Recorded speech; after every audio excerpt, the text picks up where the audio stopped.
ಸ್ವಾಗತ ನಮ್ಮ MS ಚಾಗ Facebook ಪೇಜ್ಗೆ. ನಮ್ಮ ಹತ್ರ ಇನ್ನೊಂದು ಹೊಸ stock Maruti Suzuki Swift diesel vehicle ಬಂದಿದೆ. ನೋಡ್ತಾ ಇರ್ಬೋದು, ವೆಹಿಕಲ್ ತುಂಬಾ ಚೆನ್ನಾಗಿ ಮೇಂಟೈನ್ ಆಗಿದೆ. ಸಿಂಗಲ್ ಸ್ಕ್ರಾಚಸ್ ಆಗಲಿ ಡೆಂಟ್ಸ್ ಆಗಲಿ ಏನೂ ಇಲ್ಲ. ವಾಕ್ ಅರೌಂಡ್ ತೋರಿಸ್ಕೊಡ್ತೀನಿ, ನೋಡ್ಕೊಳ್ಳಿ. ವೆಹಿಕಲ್ ನ ತುಂಬಾ ಚೆನ್ನಾಗಿ ಮೇಂಟೈನ್ ಮಾಡಿದ್ದಾರೆ ಕಸ್ಟಮರು. ನೋಡ್ತಾ ಇರ್ಬೋದು, ಡೀಸೆಲ್ ವೆಹಿಕಲ್ ಆಗಿರುತ್ತೆ ಇದು.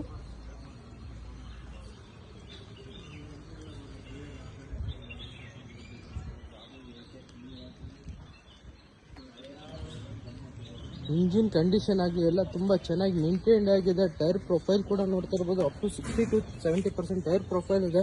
ಇದರ ಫೀಚರ್ಸ್ ನಿಮಗೆ AC, power steering, all four door power window, central lock, after market music system, ಮತ್ತೆ ನಿಮಗೆ ಆಫ್ಟರ್ ಮಾರ್ಕೆಟ್ ಅಲೈಸು ಎಲ್ಲ ಇರೋ vehicle full top and vehicle ಆಗಿರುತ್ತೆ. ಇದು ಡೀಟೇಲ್ಸ್ ಬಂದು 2011 ಮಾಡಲು, second owner vehicle, diesel vehicle, LD optional vehicle ಆಗಿರುತ್ತೆ. ಇದ್ರ ಪ್ರೈಸಿಂಗ್ ಬಂದು ಓನ್ಲಿ 2,69,000 ಕೊಟ್ಟು ಮಾಡ್ತಾ ಇದೀವಿ. ಸ್ಲೈಟ್ಲಿ ನೆಗೋಸಿಬಲ್ ಆಗುತ್ತೆ. 2,69,000ಕ್ಕೆ 2011 ಮಾಡಲು ಶಿಫ್ಟ್ ಡೀಸೆಲ್ ಗಾಡಿ ಸಿಗ್ತದೆ. ಯಾರು ಇಂಟ್ರೆಸ್ಟ್ ಇದೆ ಖಂಡಿತ ನಮ್ಮ MS ಗೆ ವಿಸಿಟ್ ಮಾಡಿ.